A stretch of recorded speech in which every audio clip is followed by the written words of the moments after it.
ஓம் சாய்ராம். சாய் சொந்தங்கள் அனைவருக்கும் வணக்கம். நான் உங்கள் சாய்மாறன். இந்த பதிவில் நம்ம என்ன பார்க்க போகிறோம்னா, சாயப்பா ஒரு ஏழை விவசாயிக்கு தந்த அருளை தான் பார்க்க போகிறோம். வாங்க பார்க்கலாம். ஒரு நாள் பாபா சீரடியில் வெளியில் வந்து உட்காந்துக்கிறப்போ, அந்த வழியாக ஒரு ஏழை விவசாயி வந்து பாபாவுக்கு வணக்கம் தெரிவிச்சிருக்காரு. அப்போது பாபா ஒரு மூஞ்சியை பார்த்துட்டு, ஏன் உன் மூஞ்சி இவ்வளோ கவலையாக இருக்குது அப்படின்னு கேட்டிருக்காரு. அந்த ஏழை விவசாயி அழுதுகிட்ட, பாபா நான் வயல் வச்சுருக்கேன், வயலில் வந்து மழை பெய்யல, பயிரெல்லாம் காஞ்சி போயிட்டு பாபா, நான் என்ன செய்வேன்று, எப்படி நான் என்ன பண்ணுறதுன்னு தெரில பாபா அப்படின்னு பாபாட்ட கேட்டிருக்காரு.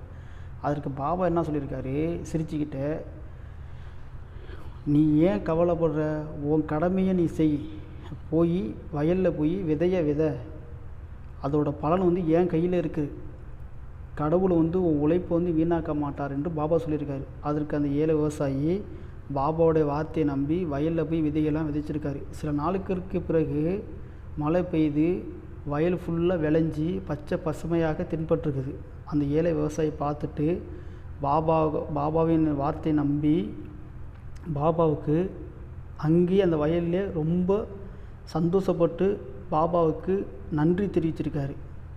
இந்த கதையிலேருந்து நம்ம என்ன வந்து தெரிஞ்சிக்க வேண்டியோம்னா, நம்ம எவ்வளோ தான் சிரமத்தில் இருந்தாலும் சரி, கஷ்டத்தில் இருந்தாலும் சரி, கடவுள் மேலே வந்து நம்ம முழுமையாக நம்பிக்கை வைக்கணும்.